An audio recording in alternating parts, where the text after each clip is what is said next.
Sejak kita lahir, dunia mulai menulis cerita tentang siapa kita. Nama, jenis kelamin, kebangsaan, agama, kepribadian, semuanya ditanamkan perlahan seolah-olah itu adalah diri sejati kita.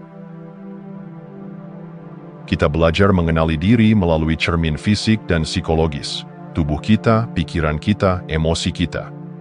Inilah yang disebut sebagai identitas bentuk, lapisan luar yang terus berubah, terbentuk dari masa lalu dan terikat waktu. Tubuh ini menua, pikiran ini berubah, emosi datang dan pergi seperti angin yang tak bisa diprediksi. Namun anehnya, kita menggenggam erat semua itu seolah mereka adalah inti dari siapa kita.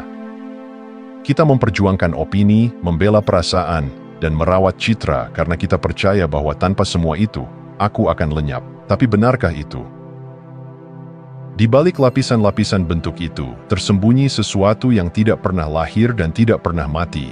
Sebuah kesadaran murni yang tidak memiliki nama, tidak mengenal waktu, dan tidak membutuhkan pengakuan. Inilah identitas esensial kita. Ia tidak datang dari dunia luar, tidak bisa diberi label, dan tidak bisa hilang. Ia hanya ada, diam, hadir, menyaksikan. Ketika tubuh terluka, ia menyaksikan rasa sakit. Ketika pikiran galau, ia tetap tenang. Ketika emosi mengamuk, ia tidak terguncang. Namun ironisnya, sebagian besar manusia menjalani hidup tanpa pernah menyentuh kesadaran ini. Kita sibuk menjadi seseorang, hingga lupa bahwa kita pertama-tama adalah keberadaan itu sendiri. Kita hidup di permukaan, seperti daun yang terbawa angin, tanpa pernah menyadari bahwa ada akar yang diam di dalam tanah, tenang, kuat, dan tidak berubah. Spiritualitas sejati bukanlah tentang menjadi religius, tidak juga tentang memeluk doktrin. Ia adalah perjalanan pulang ke rumah batin, penemuan ulang jati diri yang tidak tergantung pada status, masa lalu, atau bentuk apapun. Ketika seseorang mulai merasakan bahwa dirinya bukan hanya tubuh dan pikiran, tetapi kesadaran yang menyadari keberadaan tubuh dan pikiran, di sanalah pintu transformasi terbuka. Identitas bentuk akan terus berubah dan akhirnya hancur, tapi identitas esensial, kesadaran murni itu, tidak pernah ternoda waktu. Ia adalah keheningan di balik suara, ruang di antara pikiran dan cahaya yang menyinari seluruh pengalaman. Dan barangkali, saat kita mulai mengenali identitas ini, untuk pertama kalinya dalam hidup, kita benar-benar bebas. Apakah kamu pernah diam sejenak dan menyadari bahwa yang menyadari itulah dirimu yang sebenarnya?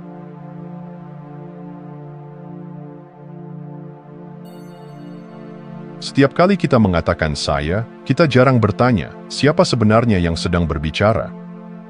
Apakah itu suara dari kesadaran yang jernih, atau gema dari masa lalu yang tertanam begitu dalam hingga kita tak lagi bisa membedakannya? Sejak kecil, kita dibentuk oleh pengalaman, pujian dan celaan, luka dan pelukan, kata-kata yang kita dengar berulang-ulang tentang siapa kita.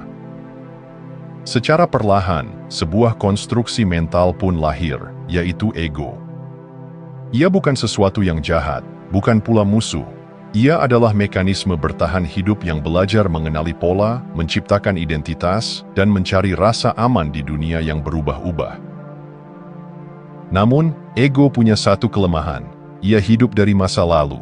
Ia menyimpan kenangan seperti koleksi barang antik, lalu menggunakannya untuk membentuk persepsi saat ini.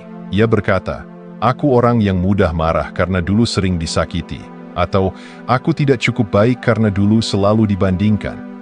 Dan tanpa kita sadari, kita mulai hidup dari narasi itu.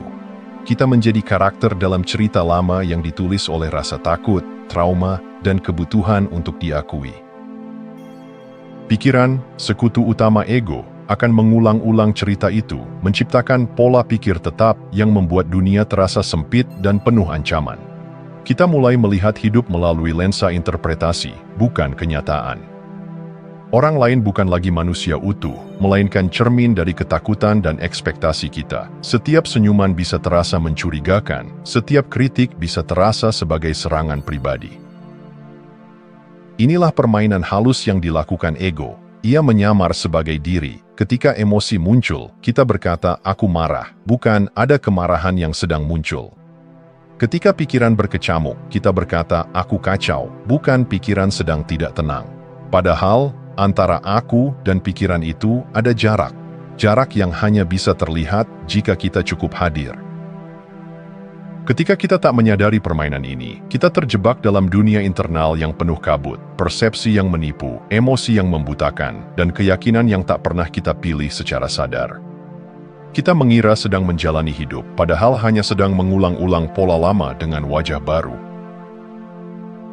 Namun, kabar baiknya, kesadaran bisa mematahkan lingkaran ini. Ketika kita mulai memperhatikan pikiran dan emosi tanpa melekat padanya, kita mengambil satu langkah mundur dari ego. Kita mulai melihat bahwa aku bukanlah cerita dalam kepala ini, melainkan kesadaran yang menyadari adanya cerita. Kita bisa mengamati ego tanpa membencinya, karena ego bukan musuh. Ia hanya lupa bahwa ia bukan pusat segalanya. Dan saat kita mengingatkan diri bahwa saya tidak harus selalu terikat pada masa lalu, kita memberi ruang bagi kehidupan yang lebih luas, lebih jujur, dan lebih hadir. Mungkin inilah momen paling membebaskan, ketika saya tidak lagi dikurung oleh label dan luka, tetapi menjadi jendela bagi sesuatu yang lebih dalam untuk mengalir. Karena siapa kita yang sebenarnya tidak pernah bisa dijelaskan dengan kata-kata, ia hanya bisa dialami dalam keheningan di balik pikiran.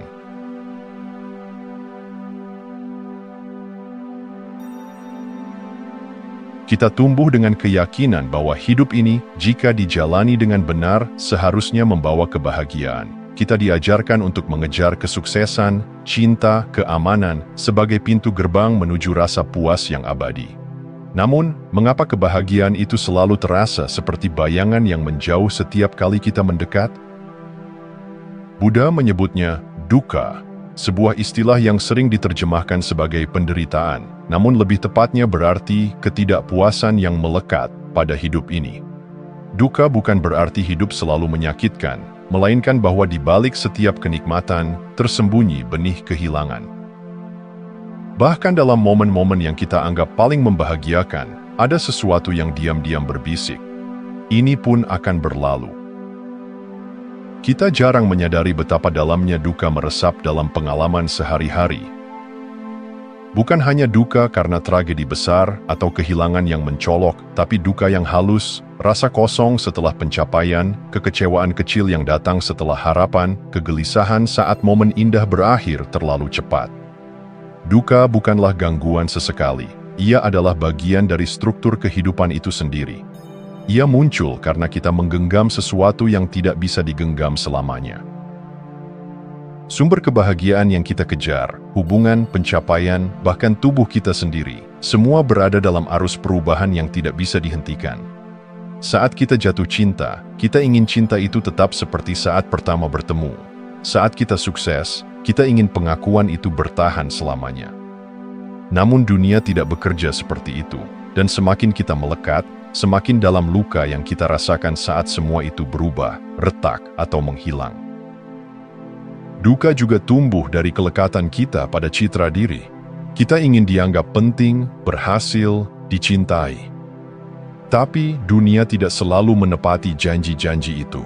Kita merasa kecewa bukan hanya karena kehilangan sesuatu, tetapi karena kita kehilangan versi diri yang kita harapkan bisa kita pertahankan. Inilah akar penderitaan yang paling dalam, bukan karena dunia menyakiti kita, tapi karena kita menolak cara dunia bergerak. Namun, dalam melihat dan memahami duka, tersembunyi pintu menuju pembebasan. Ketika kita berhenti melawan kenyataan bahwa segalanya berubah, bahwa semua hal yang indah pun bersifat sementara, kita mulai merasakan kedamaian yang tidak bergantung pada keadaan. Kita berhenti mengejar kebahagiaan di masa depan, dan mulai menemukan makna dalam keberadaan yang sederhana dan jujur. Bukan berarti kita tidak lagi merasakan sakit atau kehilangan, tapi kita tidak lagi menambahkan lapisan resistensi yang memperdalam penderitaan itu. Kita belajar menerima hidup bukan sebagai serangkaian tujuan yang harus dicapai, melainkan sebagai tarian antara muncul dan lenyap, antara datang dan pergi. Kita belajar mencintai bukan untuk memiliki, tapi untuk mengalami sepenuhnya. Dan perlahan, kesadaran itu mengubah segalanya. Duka tidak lagi menjadi musuh, tapi pengingat akan keindahan yang rapuh, akan nilai setiap detik yang berlalu, dan akan kedalaman hati manusia yang mampu merasakan begitu banyak, karena hidup memang sementara. Dan justru karena sementara, ia begitu berharga.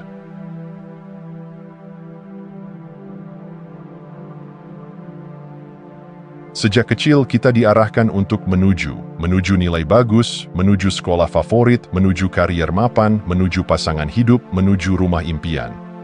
Tanpa sadar, hidup kita menjadi perjalanan tanpa akhir yang selalu didorong oleh satu keyakinan bahwa kebahagiaan ada di nanti. Bahwa ada titik tertentu dalam waktu, di masa depan, di mana kita akhirnya bisa berkata, "Aku telah sampai." Namun apakah momen itu benar-benar datang? Cobalah ingat ketika keinginanmu terpenuhi, ketika kamu akhirnya lulus, ketika kamu mendapatkan pekerjaan itu, ketika cinta dibalas, atau ketika rekening bank mulai terlihat nyaman. Mungkin ada euforia, mungkin ada rasa lega, tapi tak lama setelah itu muncul kekosongan yang samar. Lalu muncul keinginan baru, tujuan baru, harapan baru yang lagi-lagi menunda rasa puas ke masa depan yang belum tiba. Beginilah cara ilusi bekerja. Kita percaya bahwa kebahagiaan adalah hasil akhir dari serangkaian pencapaian, bahwa suatu hari nanti ketika semua telah sempurna, kita akan bisa beristirahat dalam damai batin. Tapi kehidupan tidak dirancang untuk menjadi garis finish. Ia adalah aliran yang terus bergerak. Dan saat kita terus menunda hidup hanya untuk momen yang lebih baik di depan, kita kehilangan satu-satunya momen yang benar-benar ada, saat ini. Pola ini menciptakan penjara tak kasat mata. Kita menjadi budak dari ide bahwa kita belum cukup berhasil, belum cukup cantik, belum cukup dewasa. Kita hidup dalam kondisi hampir yang konstan, selalu hampir bahagia, hampir damai, hampir utuh. Namun garis akhir itu tak pernah benar-benar tercapai, karena begitu kita menyentuhnya, garis itu berpindah. Yang lebih menyakitkan, sistem ini tidak hanya dibentuk oleh keinginan pribadi, tapi juga diperkuat oleh masyarakat dan budaya. Media, iklan, bahkan pendidikan membentuk kita untuk terus membandingkan diri dengan standar luar. Dan tanpa sadar, kita menjalani hidup seperti lomba estafet tanpa akhir, berharap bahwa di ujung sana akan ada versi diri yang akhirnya pantas untuk bahagia. Padahal, kebahagiaan sejati tidak terletak di ujung jalan. Ia hadir diam-diam di sela napas, di sinar mentari pagi yang menyentuh kulit, di tatapan hangat tanpa syarat, di keheningan yang tidak butuh pembuktian. Kebahagiaan bukanlah tujuan, tapi cara kita hadir dalam perjalanan. Menyadari ini bukan berarti kita berhenti bermimpi atau berhenti bergerak, tapi kita mulai berjalan dengan kesadaran baru bahwa kita tidak harus menunggu untuk merasa cukup. Tidak harus mencapai puncak gunung untuk merasakan damai. Karena damai itu bukan terletak di puncak, melainkan dalam cara kita melangkah. "Aku telah sampai," bukanlah kalimat yang muncul setelah semua terpenuhi. Ia adalah pernyataan batin yang hanya bisa diucapkan ketika kita sepenuhnya hadir di sini dan sekarang. Ketika kita berhenti berlari dari ketidaksempurnaan dan mulai mencintai hidup seperti apa adanya, tanpa syarat, tanpa penundaan. Dan mungkin, inilah paradoks terbesar dalam hidup. Kita mengira kebahagiaan datang saat semua lengkap, padahal ia muncul saat kita berhenti merasa kurang.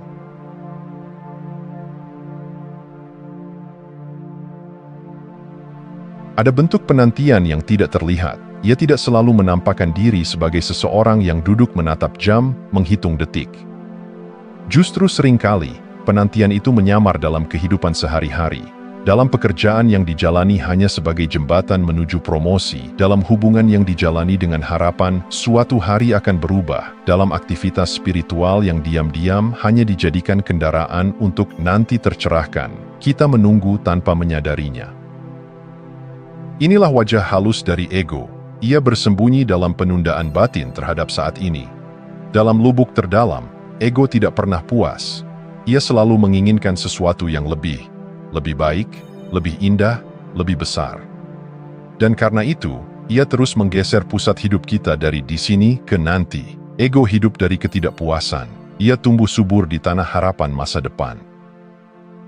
Kita berkata dalam hati, "Aku akan benar-benar bahagia ketika..." atau aku akan merasa utuh jika.